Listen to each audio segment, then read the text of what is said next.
a blue light, like a cobalt blue, beautiful, looking back. And around that was a white light. My whole room was lit up.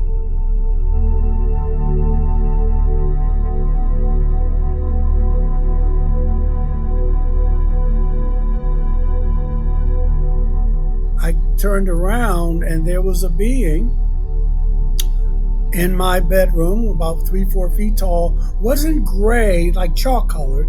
The phenotype, though, huge head, the kind of Ray-Ban eyes.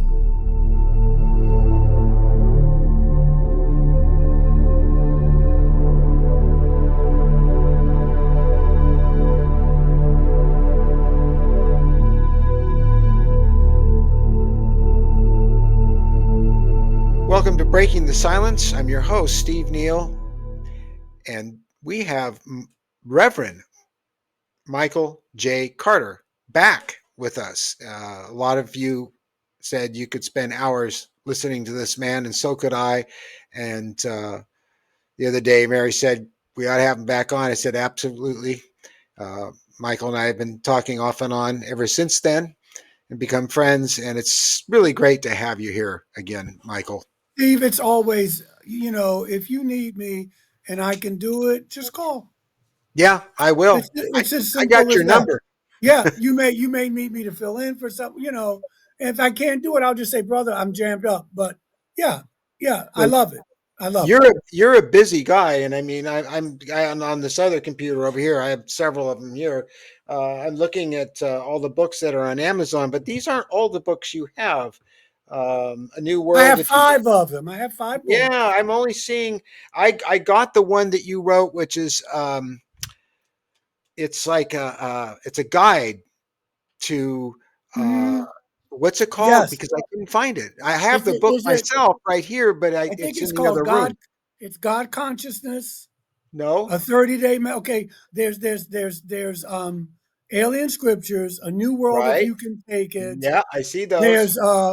There's God Consciousness, a 30-day meditation manual. There's one called Initiation, which is a handbook for experiencers. That's the one. It's That called one's not here. it should be on Amazon. Yeah, I don't see it. And the last one is hold on. The last one is a book of sermons. I'm looking over here to see because I have one left. It's you could if you type in Initiation by Reverend Michael J.S. Carter, it should come up Right. on Amazon. Well, I have uh, an image of the book cover and stuff that will include in here. Um, but Yeah, I think it's a handbook for experiencers. that's How to right. know if you're an experiencer, some of the things you go through, how your consciousness changes. I'm trying to see. I tried to straighten up my bookshelf, so it's got to be over there somewhere. Well, before we go any further, I want to remind people watching the show that this is In Conversation With. That is the name of this series, and this is where I get together with friends and people who have experiences, and we have a conversation about this phenomenon, about this subject matter. Just to make that perfectly clear, because some of you uh, have commented that. That I talk over the guest and I should just let the guest talk. We don't want to hear you. So I'll remind you, this is a conversation. And Michael and I always have good conversations. We had one the other day on the phone because I was a little distraught with some of the negative comments and people pleading to be believed and all that. And we had a very good conversation about that. And what Michael said to me really improved my day and its whole tone, and it really calmed me down, and I was really grateful for that. Thank you, brother. Yeah, I try. I mean, I try to practice it myself. I mean, I'm in the religion field or business. If you sometimes it's both. Well, it is both. And I'm in a progressive church, and it's okay. I came out of a more orthodox or conservative background. It didn't work for me anymore. So I say all that to say, sometimes people want me to come, and it's almost like I'm supposed to convince people, and I just don't have the energy for that, and it doesn't do anything. No, People change when they want, and they don't have to. And if it works for them, but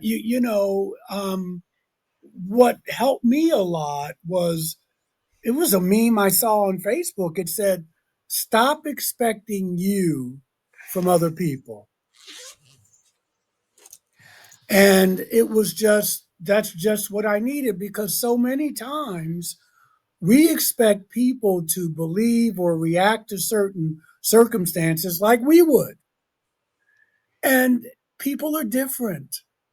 And I have a friend who she's angry all the time. And, well, I did this for them. You think they would do this? Or they knew I was sick. You think they'd give me a call? And, that's what you would do. But everybody's not wired like that. And you're going to go through your life angry and uptight and full of, frustration, because you're expecting people to react to things like you would. And that's a recipe for disaster. We're all unique, we're all individuals, and everybody's on their journey. And so you just have to be able to have your boundaries. I don't want to do that, or I will do this. It's called inner peace. And you'll be at peace because you're not expecting the world to react the way you want it to react. Now, that doesn't mean that you don't work for the world you want. Gandhi said, be the change you want to see in the world. No, I was going it to bring doesn't. that up. Yeah, it doesn't mean don't it doesn't mean don't that. stop being you. Right. But it Just does because they're mean, not being kind, or they're not yes. seeing things the way you are, doesn't mean that it's an excuse to stop to be like them. You need to be No. like you. Yeah, but also don't expect them to be like you. That's And it right. works. It works for me. I can't tell you. My life has been so much more peaceful, um, by just letting people be who they need to be. Now, I'm not talking about if someone, extremes, violence, and no, but people are at different evolutions. You got old souls out here, you got young souls, you got baby souls. And so, and remember, we were all that at one time, you True, know. true, true. So anyway, it works for me, and it's all part of the journey. And I'm glad it helped you, because you want to be at peace through all of this, Yes, because if you're not absolutely. at peace, you're anxious, you're anxiety ridden. What do you think you're going to put out in the world? More of that same energy, which is Yeah. defeating your purpose. Yeah. You're the pebble in that pond, and everything that you drop into it sends a shock wave out to Yes. everything else. So if Yes. you're going to be angry, you're going to be negative, that's going to seep into the collective consciousness, whether people are aware of it or not. And Yeah. so it's very important to have positive thoughts, to be understanding. There they say you need to love your enemy. Well, and to do that, you need to understand your enemy, and you need to Yeah. understand where they're coming from. And even if what they're doing in your moral sense isn't correct, they don't see it that way, and you're not going to change their mind. So all No. you can do, and this is what I learned from you, you Yeah. need to keep doing, Yeah. bringing the light and positivity into consciousness, and one day it'll probably affect them. Maybe, and if it doesn't, that's okay too. You've The done your thing best. is that you've done what you needed to do, and you're not going to do this every day. We're human beings, and No, so, and you don't have to love your enemy. You just have to at least try to. please try to understand them. Yeah, it's hard, but you know, the whole thing, at least for me, is I wanted peace in my life. And I had to be that peace, but I also had to go through certain things like we all do. But one of the things I gave up for the most part, not all, I try not to have to be in control. And getting everybody to think the way you think is just another form of being in control. And True. I had to let people be who they were. And as you said, whether it's politics or religion or this phenomenon, people are all over the place, and that's okay. True. And so I started just my life got lighter. I didn't have to control everything. I didn't have to change everything. And I started navigating life, and the peace that I have, it radiates. The only thing I said to you about it's okay whether it does or not change somebody is because that's a little subtle way of if I just do this, they'll change eventually. They may not. So you're still kind of hooked. I don't care. And there's a freedom in that. You'll do what you need to do. I let the universe be the universe and let the universe take that. That's not my concern. My concern is how I live, how I treat other people, the animal kingdom, the earth. That's all. When I die, well, I'm going to be cremated. But if I was to be buried, guess what? Only one person gets in the box. Only one person. And they're not, if there is an afterlife, which I believe in one, they're not going to say, well, what did Steve do? No, they're not, we're not concerned with Steve. They're going to say, Michael, what did you do? Yeah, you get a life review, and if you've had a near death experience or close to that, um, as I did, you that you hear people say it. And I'd heard this years ago. Your whole life flashes before you when you think you're going to die or you are dying, and that's that life review. And every single thing you ever did or thought, or the good, the bad, and the ugly, goes all. You see it all, and it's an amazing experience. Um, but what I take away for that in the end of that life review, at least for this particular life, I'd like to have ended it with calm and peace. Um, the end of stress, the stress of being angry causes you so much harm, not just mentally, but physically as well. It affects your body and it affects everyone around you. So you're absolutely right. And being calm and having that, bringing that peace, you become the peace, then you bring that into the world. And your life will reflect that. You can Yeah. walk in a room. How many times have you heard people say to you, I'm sure, you're so calm, you're making, I'm calm. Because that's what you're radiating for the most part. You got your good and bad days. But Yeah, sure. you know, I don't want to beat a dead horse, but you get it. Yeah, absolutely.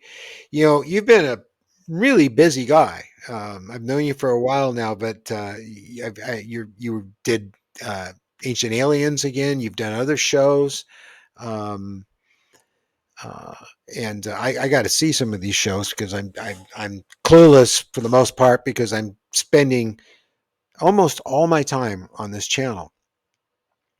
But you've been very, very busy, and for you, I know that your interest in all this started because you have experiences yourself. Now, I think a lot of Yeah. people probably didn't see our old conversation we had that was live, which was about a year ago or so. We have, wow, we have so many new people. Our channel's had is getting close to 2 million views now, and so we have a lot of new, very beautiful people. I might add, judging by the comments that are coming here, and they may not be familiar with you, and they may not be familiar with your background, and a lot of them are experiencers, and I think most of them are. Um, and so it's important for them to know that you've had their experience. Would you like Yeah, to yeah, talk yeah. about that a little bit? Yeah, yeah. I mean, as a clergy person, I mean, I am um, a minister and I have a Yes, you church. are. And uh, Fabulous. I think I'm doing my mission. I'm a healer. I teach Reiki and well, whatever it is that's coming out of my hands these days. But yeah, I was raised in the Baptist tradition. I'm now a Unitarian Universalist, but it's even kind of beyond that. But they gave me the room to grow and question and what have you. I'm a dad. I'm a husband. I wear a lot of hats. But yeah, back in December 28th, 1989, I had my first. Well, looking back when I was a kid, I couldn't articulate it, but we're not talking about that. But 1989, December 28th, I came back from Mexico with my girlfriend at the time. And I did not believe in UFOs, did not watch Star Trek. Uh, I was in the Baptist tradition, man, Right. Sure. but I was starting to get away from that, studying, the tarot readings and chakras, and I was drifting away from that, and theology didn't work for me anymore. So to make a long story short, coming back December 28th, 1989, we got back from Mexico, landed at JFK. My girlfriend went home. I decided to go to a party I was invited to. I wanted to show off a little bit. I was tan, my hair was changed colors, and no alcoholic beverages, lots of food, lots of deviled eggs. I love it, and I love them too much. You're making And me hungry. oh, I love them. I got back home and gave her a kiss. So I'm going to bed. She was in bed, and I don't know whether I felt someone in the room or whatever, but I sleep on my side, and I turned around and there was a being in my bedroom, about 3, 4 feet tall, wasn't gray, like chalk colored. The phenotype though, huge head, the kind of Ray-Ban eyes, tight fitting jumpsuit. I mean, real spindly looking. And Classic. around him, yeah, was a blue light, like a cobalt blue, beautiful Yep. looking back. And Yeah, I know around the that one. was a white light. My whole room was lit up. And this was in Manhattan. This was not in some rural Betty and Barney Hill type of scenario. Yeah, This sure, is in sure. Manhattan. And he looked at me, he, she, it, and I looked at it. I thought I was going to have a heart attack. My girlfriend would not wake up. And so I pulled the covers up over my head. I got in the fetal position. Um, it felt like I was outside. It felt like I was all of a sudden freezing. And I finally got enough gumption to pull the covers down, and no one was there. Woke up my girlfriend. We talked. Very understanding, spiritual person. She didn't say, "What are you, some kind of a nut?" I talked to some friends of Thank mine goodness. about it. Um, I wound up, having more visits from these people, but also reptilians. Had the healing I told you in 2013 by the Nordic guy who healed the blood clot I The had blood 12 clot. years Yeah, ago. yeah. I'm giving you a truncated version. Sure. Um, uh, uh, Saw a praying mantis back in what was it, 2019. Anyway, but it got me on this journey, and I was already on this journey. But I just religion just it just changed for me. I started reading everything I could on the Bible. That's the way my mind works. I'm not into propulsion systems and back engineering. Greater minds than me. I go for the spiritual thing, I get knowing that that. religion and spirituality are not always the same thing. So that changed me, and I started getting calls. I was writing the books. I started getting calls, from networks because I think for obvious reasons, but there are not a lot of clergy outside of the Vatican that talk about this. Um, And you and know they know about there are it. not a lot of clergy that will talk about it. Yeah, One day they will. One day they're going to have to. But so, people know me from my books and from these podcasts and from, doing shows on the History Channel. And that's what I do. I don't preach it from my pulpit. One day there was some people who saw me on Ancient Aliens, and they happened to be in the area, and they thought they came to church, and they thought it was a UFO church. I said, no, no, no, this is a Mm, Unitarian Universalist congregation. We're not. No, this is not a UFO church. But they loved it, and hopefully they'll come back. But Uh, that's the truncated version of how I got into this. I've been very fortunate in my marriages because I've been married several times. Um, my wives, ex-wives, um, they were on board. They never. A couple of them said they had experiences. One, no, two of them did. I've been married three times. My wife now is just open to it. She's fascinated by it. She's not an experiencer, even though she had an experience. But I won't get into it because that's her personal thing if she ever wanted. Yes, But of course. so I've been very fortunate, Yeah, and you have. yeah, because there's data, and I talk about it in the book Initiation. There's data that a lot of experiences have a high divorce rate because if one person is having these experiences, and of course you're changing, and the other one isn't, it's like, whoa, this is a new person. So it takes a lot to be able to grow together. Oh, It can be frightening. you're talking to It someone can who be a knows. lot of things. Yeah. You're talking to someone who knows because my late wife, who passed from cancer, uh, the whole thing was just so stressful and so hard for her, and she didn't really accept that it was real. And even when she had her own confirmation of that, in other words, she got to see and witnesses things that I had talked about. She still kind of denied it and felt that somehow I was getting her to see things. It was bad. She threatened to leave me if I did not uh, get out of the field. In around 2000, I did.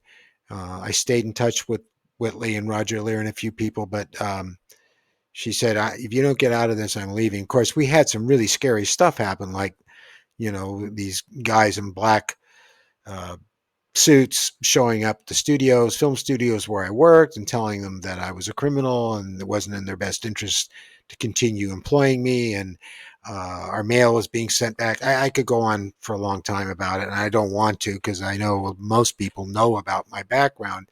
But it was for her. I mean, it pissed me off, but it terrified her, and she thought that something really bad was going to happen to us. So hey, you either get out of it or I'm leaving. So you're absolutely right. It causes so many divorces and breakups. They can do it. Um, So that I was fortunate in that yeah. way. Oh yeah.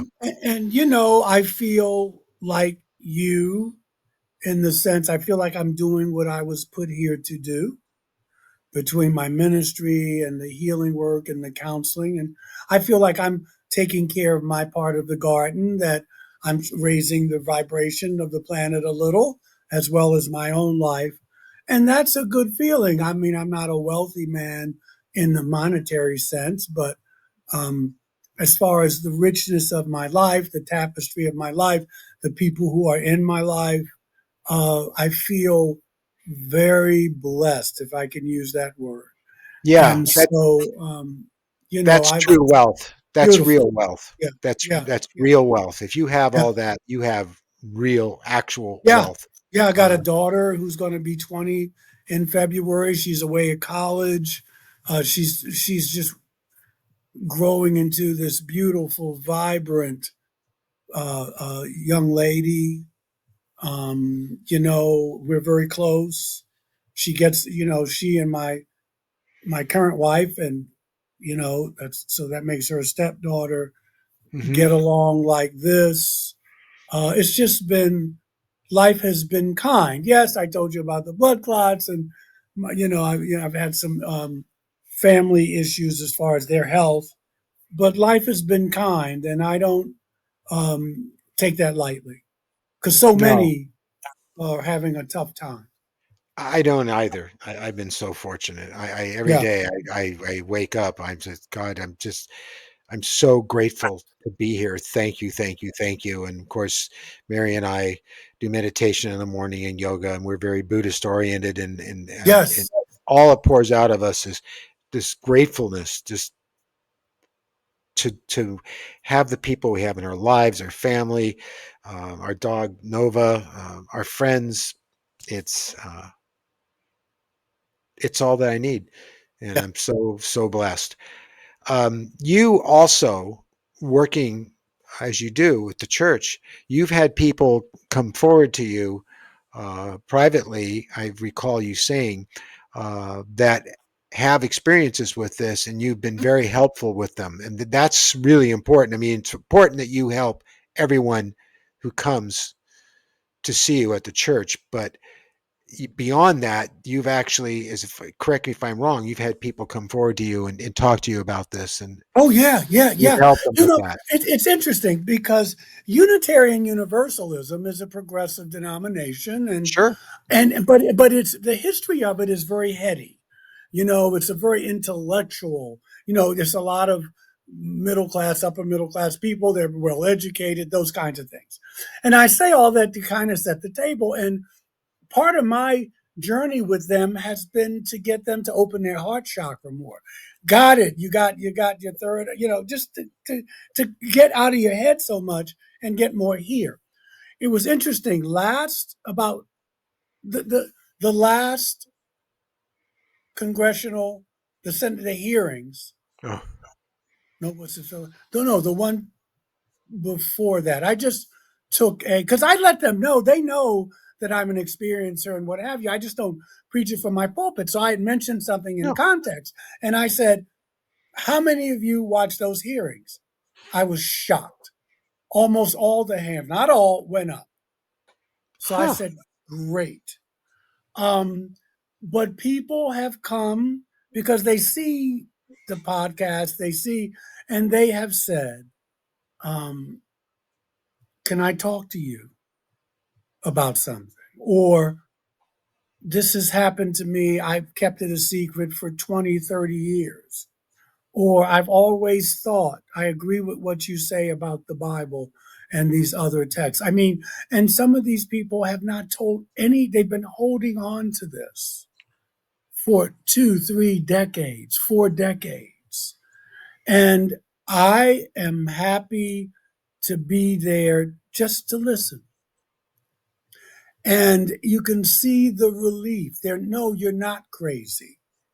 No, you're not the only one who has had this. No, you're not the only one who thinks like this. And it's just the healing, the power of just listening to someone.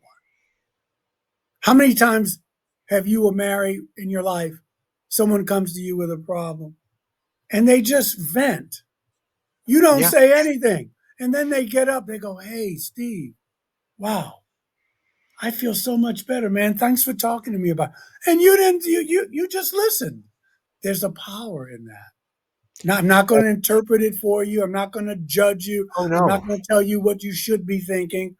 I'm just going to listen. It's the gift that keeps on giving. We do that on this channel, and the amount of thank yous we get from people, and even more recently, newer people who are remaining private, not coming Yeah. forward on the camera as we have done, but they come into our online support group, which is not recorded.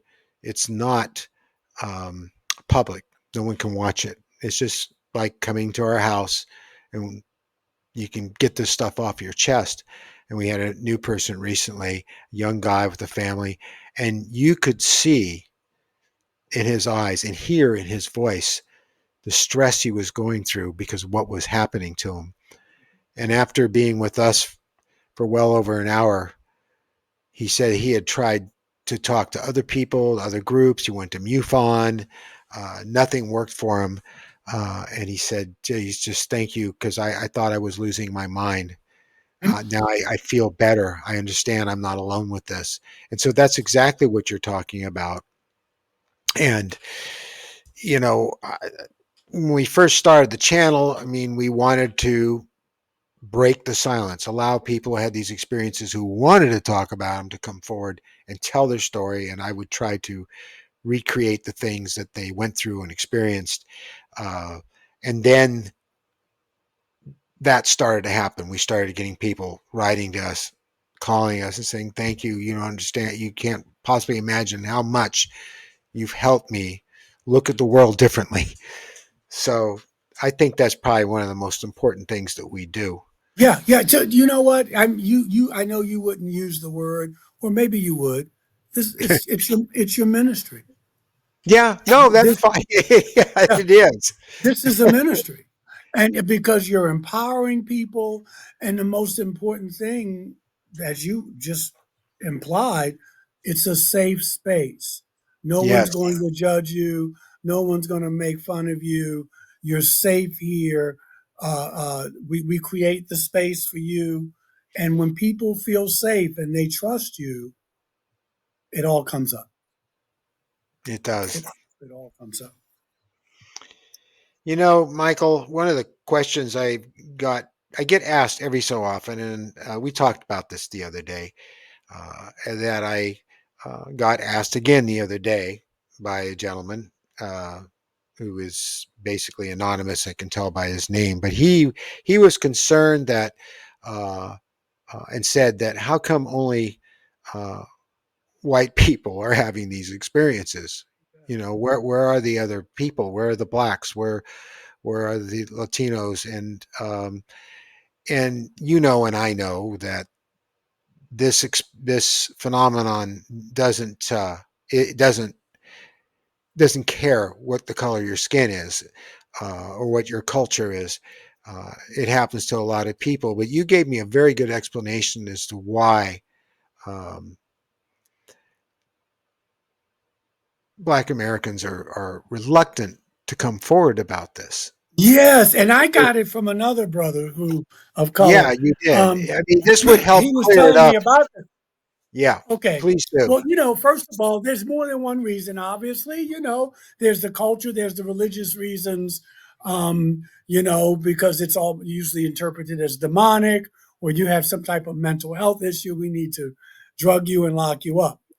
But this one made sense to me as well. And this gentleman was telling me, he said, look, you've been black in America. You know how the country has treated us. Okay. Oh, yes. So on top of that, now you're going to say, after all the discrimination and all the, don't marry my daughter, or what do you think, or Right. all of that stuff, then you're going to say, by the way, I also have seen people from another world. I've also been in a spaceship. That's the bridge too far. And so I had never thought about that. I mean, yes, there's Betty and Barney Hill, Barney, but for the average person, and Barney was a run of the mill guy, worked at the post office, went to a Unitarian Universalist church, was Yes, involved in civil rights. that's But correct. but but but I said I never thought about it like that. But yeah, out of all of this, now, by the way, so now I'm drawing more attention to myself, Right. which is what I don't need, that kind of attention. And yeah, and I know too, uh, coming from a black church tradition, not there now. And it's not just the black church, don't get me wrong. Any evangelical Orthodox church, when you start talking about this, you're seeing demons. If you say I saw a gray person, it's demonic. But that kind of attention you don't need. I'm just too old to worry about it. I mean, I was in the closet a long time until someone said to me, a publisher said to me, you can't be afraid. People need to hear your story. You're a minister. You need to talk about it." But I would never talk about it. I would be invited to speak, and I would just talk about the Bible and UFOs. I never got into my own personal experiences. But after that talking to, I just said, yeah, you know, and people, I lost friends.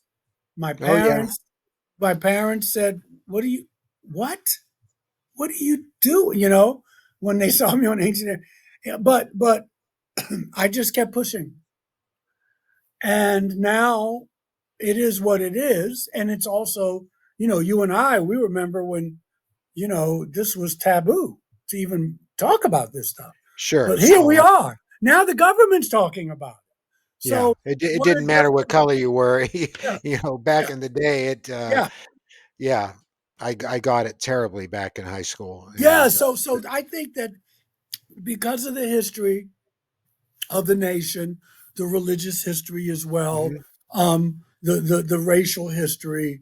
A lot of African Americans or people of color wanted to keep the low profile, just trying to live my life. Don't need any hassle. It's already a hassle, especially if you're living through segregation, that kind of thing. it's And very even intense. now, but then to say, oh yeah, on top of that, guess what? And this is what they told me. What's going to come of that but more grief? Yeah, Yeah, but it's hard to contain it. It really is. It does a lot yeah, of damage not to be able to talk about it, and I finally just had to. After Whitley's book came out, I just knew right then and there that this is something I'm going to have to talk about, and because it's important.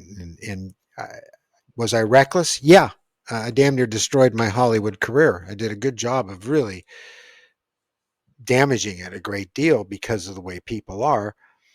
Uh, they thought I was a nut, and they talked behind my back. I lost friends, everything you talked about. But that didn't stop me from going forward and going on television with Yvonne and Roger Lear and Whitley, and I didn't stop until my wife threatened to leave me. yeah. And That'll get your attention yeah, when yeah, well, your partner says, "Hey, man, you got to stop." I mean, I applaud you. You did what you had to do. it Um, wasn't easy no, of course not. to say goodbye, and I did to the entire community. But I was causing her a lot of hardship, a lot of stress, a lot of harm, and that's nothing I want to do to anybody Yeah, for yeah, any yeah, reason. So, enemy or not, I don't want to do it. It's just, yes, no, I didn't. And when she passed away in 2013, I met Mary not too long afterwards, and it was Mary's idea to why don't you talk about it again? And so I said, well, gee, okay. And I got encouragement from Whitley, and here I am with you. yeah. And my dad died in 2013 as well. Yeah, Well, life is. that was my wife, but your dad died in 13. He died in 2013. Yeah. My biological dad, my stepdad raised me. But my point being is, the journey, Yeah, the hills, the peaks, the valleys, that's the what we're here for. partners, the thing. And that's all, and all you have to do is say yes to it. Say yes to life. And we both had winding journeys, but they make us the people we are today. And here we are. Yeah, Here we I are. I can't imagine what I'd be like if I didn't have all this. If I just, had done what so many people did from my baby booming era, and that was to, get married, go to college, raise kids, have a white picket fence, have a nice house and a steady job, and just kind of went through the motions day in and day out. Um, I wouldn't be the person I am now if I had led that life. I was never interested in that life, particularly.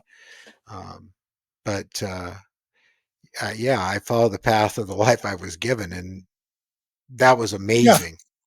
And And right, who knows, maybe in a parallel universe, you're living that life now. That's what quantum physics would say, I, or that's what, I think parallel universe. Yeah.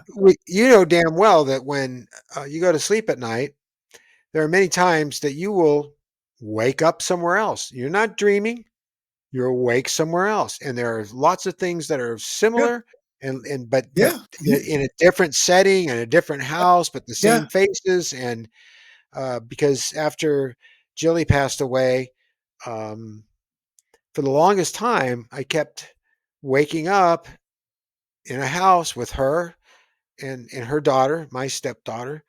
And I was so confused at first because I was talking to people and I saying, she passed away.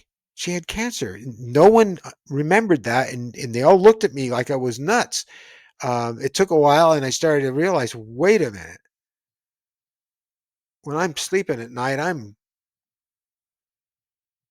waking up in another life that I also have, since we have so many parallel ones and so many parallel universes. And I started to flow with it. I started to go with it, and I didn't bring that up anymore. And I just observed what was going on, and that was an amazing experience. And I remember all of it. It's not like a dream where it fades away. It's just, um, it was emotional. I felt like it was a gift that I was allowed to do that. And I think we still do that. What do you think about that, Michael? Because I think you did talk to me early on Yeah, I mean, about that. I think we do. I mean, it's being that there's no such thing as time, and quantum physics is shedding more and more light on stuff that our ancestors knew, but probably just didn't have the vocabulary for. So yeah, yeah, I get comfort from that, knowing that we live, we've lived before, and will continue. Life is continuous. The body changes. I get comfort from that, and now that I'm older, I'm much more grounded because when I was younger, it was past life. I spent so much time and stuff that I had to be here now because this is the life I have now, and it's Yeah. easy. It's easy to get caught. Well, what? Oh, the past life there, or I went to this psychic, or I went to that one, or I'm doing this, and that's lovely, but I had to bring myself to the what that's all good knowledge and it can be helpful, but I need to be focusing on the life I have now. But to your comment, yeah, yeah, I believe that I've had other experiences outside of just ET experiences. Well, they've helped that have lent themselves to the belief of continuous life, life after life, if you will. So Yes. I I just keep it in my toolbox, and I can draw on it when I need to. And finding more and more people who believe that too. It's just about like what you're doing, what you and Mary are doing. They just need a place to go to be with like-minded folks. You don't want to live in a bubble, but it's always good to have a place where you can go. You see that in Christianity and other religions Oh, when they sure. were when they were being persecuted, they went underground, right? Yeah, And they did. so you Absolutely. and they were around like-minded people. We can't talk about this up there, up above. We can't talk about that. But we can talk about it down here. That's how you have scriptures that were lost or they were buried so no one would know. And when we were able to communicate with secret societies are born that way, that kind of thing. Because mainstream society would condemn it, religion would condemn it. So we get together. Let's go to Steve's house. Let's go check out his show. I can't talk about this at work, but Steve's got a podcast. Or Michael, we can go. And that's how all this knowledge is kept and formed. I mean, and it will continue if it needs to be that way. I think it does. I really do. I It's just my hope that one day, and I base this on my own experience, but also on some people that have been involved in the program recently, like Yossi Rowan from Yes. Israel. His a conversation I had him was amazing. It was really something. Not that I haven't heard it before, but the way he described his visitors, something that stuck out in my mind. He says they were like little children, but they were also like old men at the same time.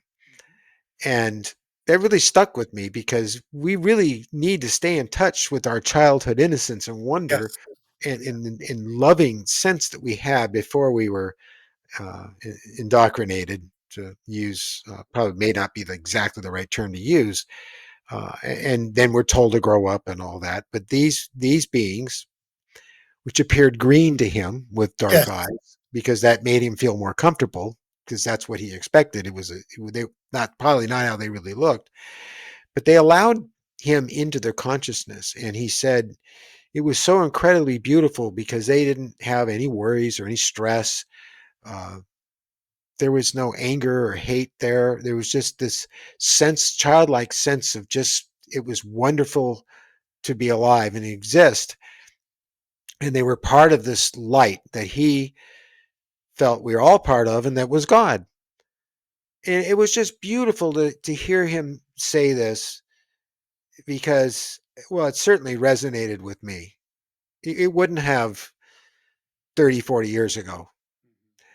But today, as you've pointed out, we get older, we get a hell of a lot wiser, and we start to calm down and we get clarity where we can really think and reflect back on our experience from life to this point and say, hey, this can be really beautiful. I think it is beautiful right now.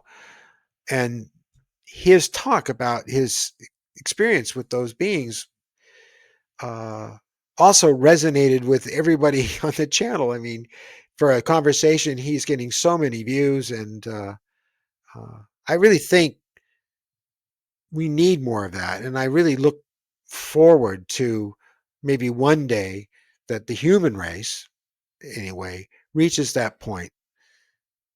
And I think that's what we're working towards, whether we know it or not, by doing the Yeah. things we're doing right now. Yeah. Yeah. Well, you and I touched on it a little bit the other day when we talked about, uh, the movie On Disclosure, the recent movie. That was on my And list of questions to ask you. Yes. yeah, and it was just, I haven't seen it yet. Um, and I have my reasons for that. But I talked to people who did. Yep. And they were saying for people who are experiencers and what have you, really nothing new. But probably for the average person, it could be frightening. It could be, it's a game changer. But they did talk about, and you and I talked about, just the fear based kind of explanations. And I get it. If a pickpocket walks into a party, they don't want to have a good time. They just see pockets.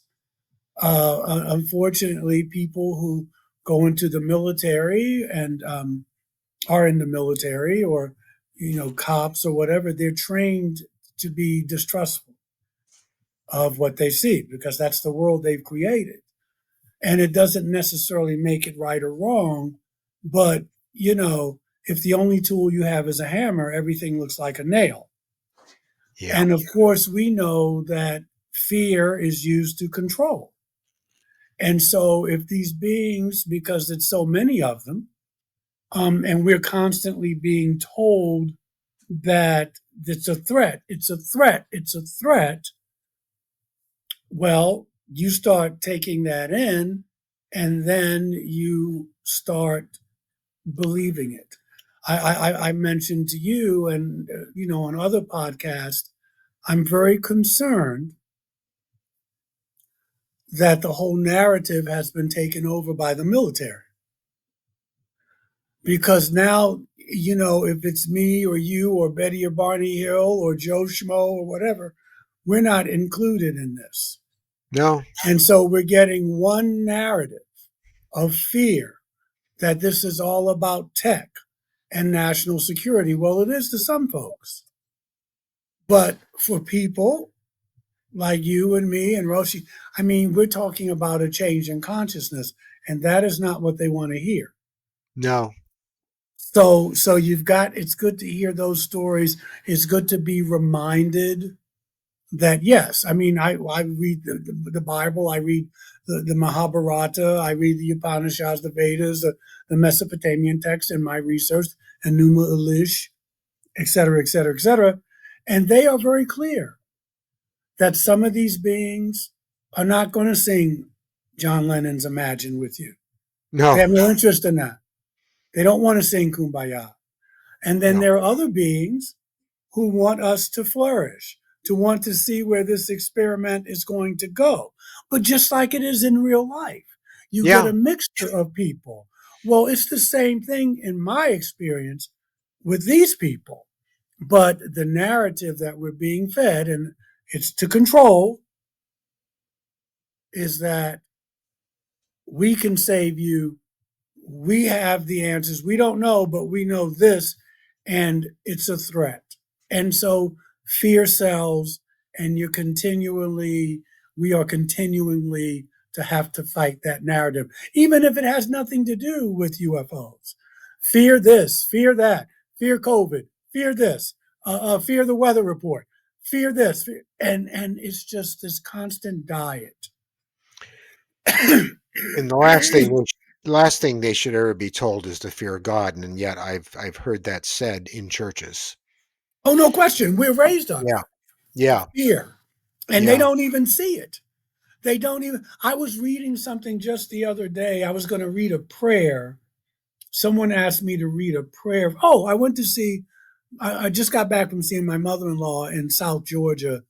She had a heart attack about a week ago. So my wife and I went down, and they bring her communion. She's a devout Catholic.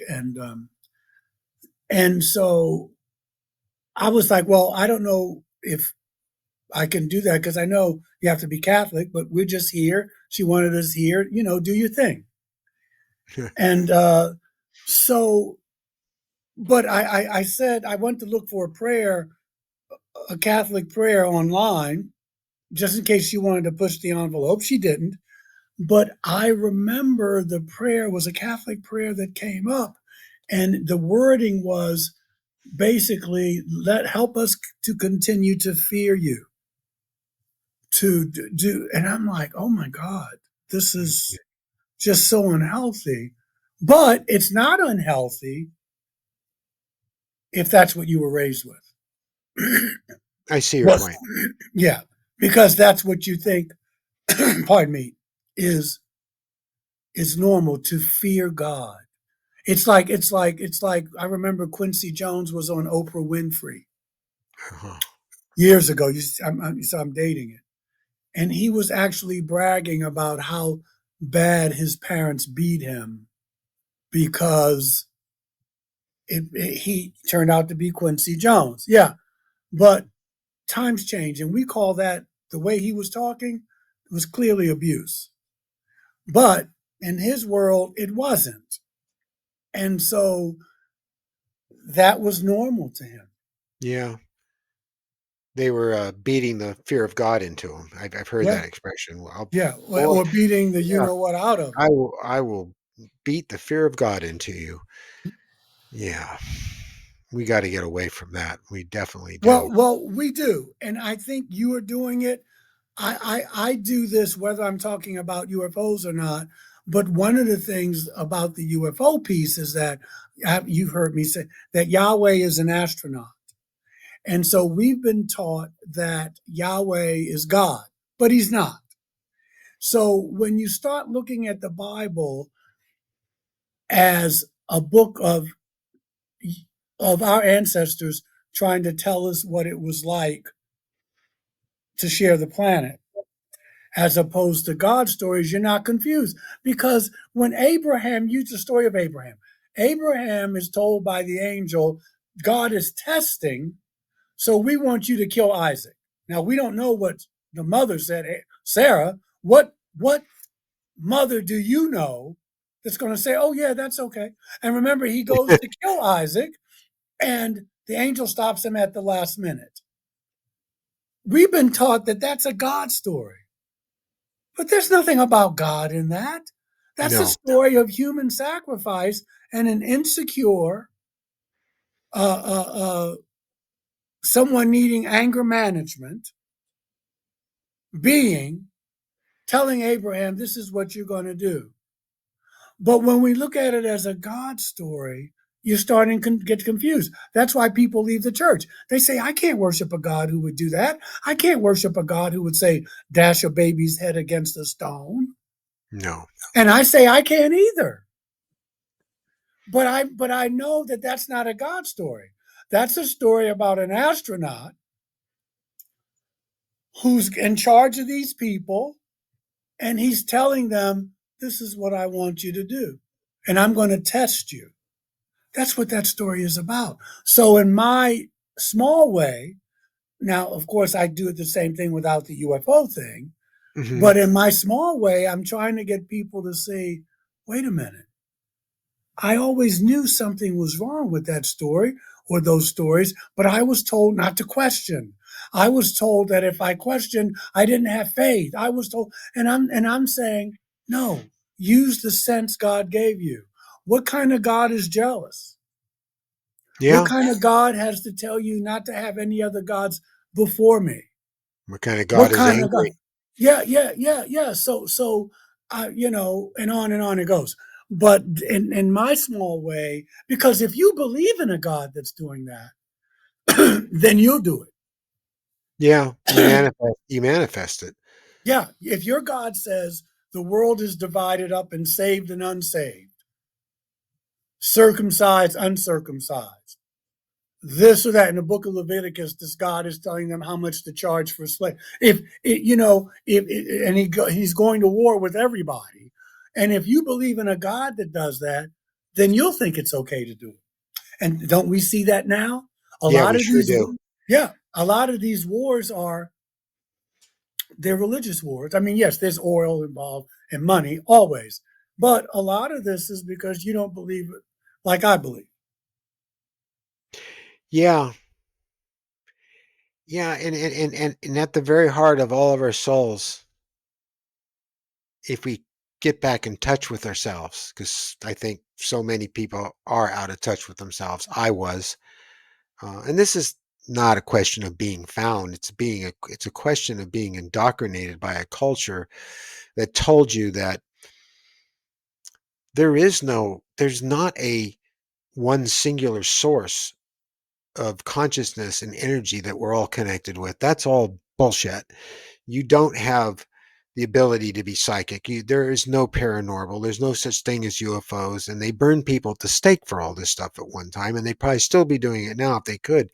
But that was turned off in us. All we knew was that, well, science tells us we only live so long, and when we're dead, that's the end of everything, which gave people no hope whatsoever. And not that we want to give them hope.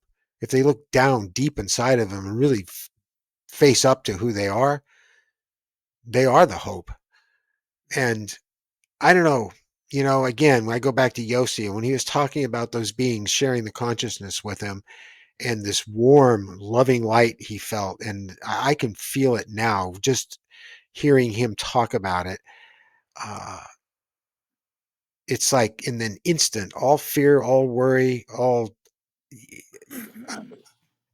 questioning is gone, and there's just this, I'm okay. I'm fine. There's nothing to worry about, and you feel this warmth. Um, I think a lot of people have felt that, but they weren't sure it was real. Yeah, yeah. I think there's some truth to that. I do see what I think a lot of conservative or evangelical or more orthodox um, brothers and sisters will think, and I think it too in a way, that we want to be careful that we don't make them gods because they're not. Oh no, no, no, no.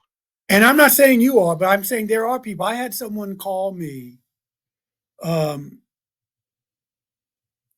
about a year ago. He comes to. I used to do the last 3 years. I did a UFO conference up in the Upper Peninsula in Michigan. And when he's down here, he and his wife come. They take me to lunch. They're really sweet people. And one day he called me. I think um, and he said, about, he's talking about the political situation and what have Yeah. you. And he said, I can't wait till they come here and straighten all this up. Huh. And I was like, I didn't say it. I just said, I hear you. But I said to myself, so you made them your God. They're going to fix everything for We have to clean this up. It's up to us you.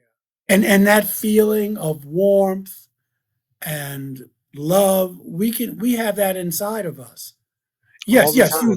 they're teachers, whether they're extraterrestrials, whether it's the male person, whether it's, they can trigger that, but we have that. We do. And so there's the flip side of that. I'll give you an example real quick because I know we're running out of time. Yeah. um, Please do. when I when I first started having these experiences, Hmm. and before, I'd gone, Bud and John Mack and met them, and Bud had regressed me. I was doing the stepping stones Amazing. thing, and had a friend named Gene Ashley. He was an actor, as I was at the time. Hmm. He was a very, very gifted psychic, man of color. He was the one who told me these beings were visiting me before I even told him. I lied to him. I said, I don't know what you're talking about. I mean, he was a pure clairvoyant. He took a class called the Silver Method, Silver Mind Control, and all of a sudden, this this gift. You've heard of the Silver, anyway. Yes. So he would give me readings. And I remember the first time I went to his house. He lived up on Riverside, up in Harlem. And when I came in the door, he said, when you come to my house, you should tell me you're going to bring friends. And I was like, what are you talking about? Ah, He said, he said, Michael, these little people are around you. He drew one for me. He said, they look like elves or something, but they have to do with outer space. They're friends of yours.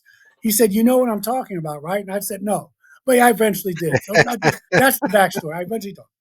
But he said to me, so he would give me readings. I was just so excited, and he would tell me what they want.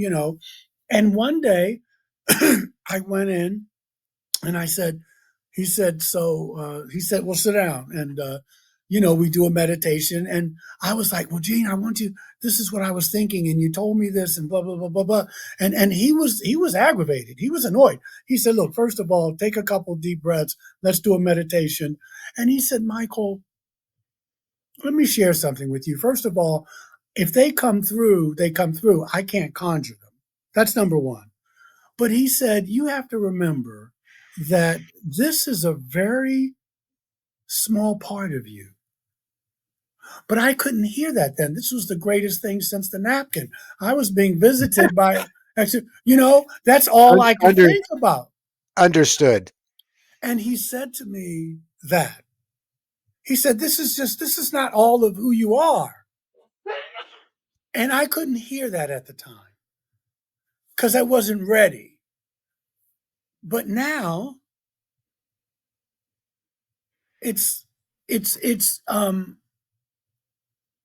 it's part it's something that has happened to me and will probably continue to, not as frequent as it has, but I get it now that there's more to my life, that it doesn't define me. At the beginning of the show, I said I'm an author, I'm a husband, I'm a I wear a lot of hats, as you do. And so I am an experiencer, and I have some stories to tell like you do. But that's not all of me. And that has served me well because I have left friends, well, not really friends, but I had, but this was early on, there were some people I had to cut out of my life. This was early on, when I was still living in New York, because unless I was talking about this topic, there was nothing to talk about. Wow. And they were just so consumed. It was almost like they were stuck. Now that's different. But I mean, there's so much life out there. and Yeah. experiences, no pun intended. And I want to be able to talk about music and art. And I was at the symphony, the Asheville Symphony, the other day. I mean, and you know, these are other facets of my life. And being an experiencer is part of that. But because we don't like when people put us in boxes, but we will put ourselves in boxes. Hmm. We will put ourselves in boxes. And so I just if someone said to me, what would you leave as a word to experiencers? And I Please would do. say, I would say Yeah. what I No. just told you. Yeah. That not at the beginning because Right. it's happening, you know, but as your life goes on and you learn to incorporate it into your life, and you will, don't forget to live your life because it goes by so quickly. That's the best advice anybody could give. It is.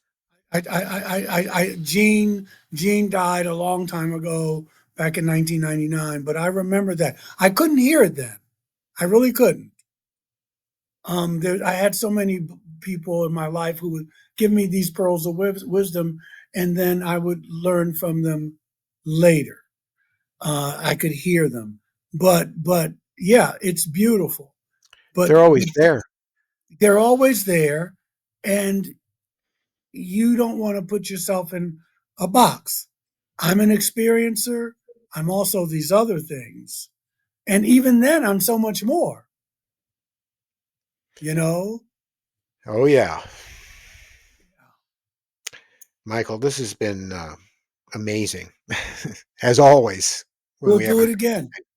Yeah, we certainly will, because as time goes on, we'll keep learning, and we have more things to share. And I think That's right. sharing this is very important, because there are people out there, and you know this well, who are in the closet but listening and watching, and they're feeling a little bit better right now. Well, Uh, thanks to you and Mary, yeah, thanks to me and all the other people, because absolutely. I know people who work with experiencers, they're not experiencers themselves. But just real quick, when I was in therapy, which helped me a lot Hmm. through the life, you know, the therapist I had, he was a Course in Miracle student and teacher, but Huh. he was not an experiencer.